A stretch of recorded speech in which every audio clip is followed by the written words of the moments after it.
बिस्मिल्लाहिर्रहमानिर्रहीम। देखें, आज इसमें बहुत इंपॉर्टेंट बात यह है कि जो सुन्नी इत्तेहाद कौंसिल के जो दो वकला हैं वो आज पेश ही नहीं हुए। बाबा रवान साहब को कहा गया कि वो आधे घंटे में आ रहे हैं, नहीं आ सके। अली ज़फ़र साहब के वकील या उसके जो मैसेंजर है उसने गलत मैसेंजिंग की, क्योंकि उन्होंने कहा कि वो अडियाला जेल चले गए। अडियाला जेल की मुलाकातें जो हमें सुनने में आए 2 हफ्ते के लिए बंद हैं। तो अगर अदालत में इस किस्म की गलत बयानी कर रहे हैं जिन्होंने यहाँ पर केस को जो है रिप्रेजेंट करना है, वो यहाँ आए नहीं, वो गैर संजीदा है। उनको पता है कि उनका केस बहुत कमज़ोर है, इसलिए उनके वकला आज नहीं हैं। हम उम्मीद करते हैं कि कल पेशावर हाई कोर्ट हमारे हक़ में फ़ैसला देगा और हमारे जो मेंबरान हैं वो हल्फ उठाएंगे और अपना जो वोट है, जो सेनेट का इलेक्शन आता है या बाकी पार्लियामेंट की कार्रवाई है, उसमें जो है वो अपनी जो है वो शरीक होंगे।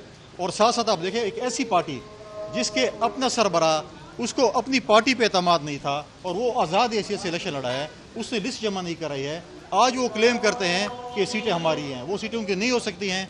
इंशाअल्लाह ताला कल ये फैसला हमारे हक में होगा और हमारे पार्लियामेंटेरियन जो है वो हल्फ उठाएंगे। ये बताइए फैसल भाई, फैसल साहब, ये जो कि कोर्ट का मामला था, थोड़े से सियासी की बात करें। खैबर पख्तूनख्वा में जो हुकूमत आई है वहाँ नज़दीक की हुकूमत है, यहाँ पे PTI की हुकूमत है, उस सूबे का मामला जो है कुछ अजीब सा लग रहा है। तो आप भी इस सूबे से ताल्लुक़ रखते हैं, पार्टी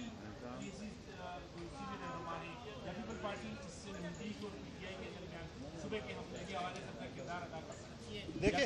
देखें, बिल्कुल मरकज़ में जो है PMLN और उसी इत्तेहादी जमातों की हुकूमत है, सूबे में सुन्नी इत्तेहाद कौंसिल की जो है वो हुकूमत है। मैं समझता हूँ कि हमारा सूबा, आपका और हमारा सूबा जो है ये बहुत मसाइल का शिकार है। पैसे देने के लिए तनख्वाह के लिए पैसे नहीं है, तरक्याती काम है। आपने फॉर्मर फाटा के साथ 100 अरब का वादा किया कि हम सालाना खर्च करेंगे। आपके यहाँ पर वॉर ऑन टेरर भी है, आपके दहशतगर्दी का शिकार सूबा है, आपकी तरक्याती काम है। जब तक आप मरकज़ के साथ ताल्लुकात ठीक नहीं रखेंगे उस वक्त तक आपको ये चीज़ें नहीं हो सकती। लिहाजा इलेक्शन का फेज़ गुजर चुका है। सूबे की तरक्की के लिए मैं समझता हूँ कि सुन्नी इत्तेहाद कौंसिल की हुकूमत को जो है मरकज़ के साथ कोऑर्डिनेशन रखनी चाहिए। आज वो वावेला कर रहे हैं कि हम अपना हक़ लेंगे। क्या जब PTI का चेयरमैन इमरान खान वज़ीर आज़म था, क्या आपके वज़ीर आज़म ने कभी उसके सामने अपने हक़ की बात की? क्या हमारे जो रॉयल्टी के पैसे उसकी बात की? कभी नहीं कर सके, क्योंकि उनको अपनी नौकरी पे वो था कि मुझे नौकरी से निकाल ना दिया जाए। लिहाजा हम कहते हैं अब वो दौर गुजर चुका है।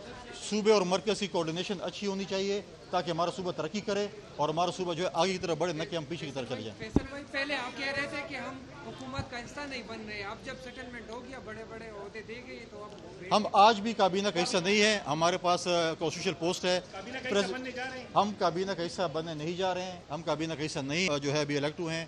आगे सेनेट के चेयरमैन का इलेक्शन भी आ रहा है, वो भी होगा। तो हम काबीना का हिस्सा नहीं है, हम हुकूमत को जो है सपोर्ट करेंगे।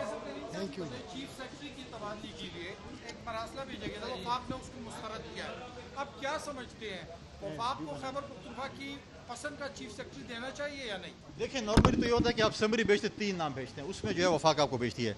आप थोड़ा सा माजी में जाएँ, जब सिंध चीफ सेक्रेटरी मांग रहा था इनकी हुकूमत में और IG मांग रहा था, तो सिंध के साथ क्या सलूक हुआ था वो आप ज़रा वो खबरें भी निकालें और वो बयान भी निकालें उस वक्त की PTI की लीडरान की।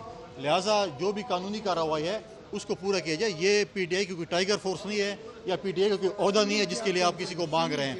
और जो है ये सुन्नी इत्तेहाद कौंसिल है, सुन्नी इत्तेहाद कौंसिल जो है वो लीगली जो है मरकज़ को लिखे और लीगली जो है उसको चीज़ मिलेगी। ये कोई ओहदा नहीं है कि आप किसी को सदर या जनरल सेक्रेटरी बनाने जा रहे हैं। शुक्रिया।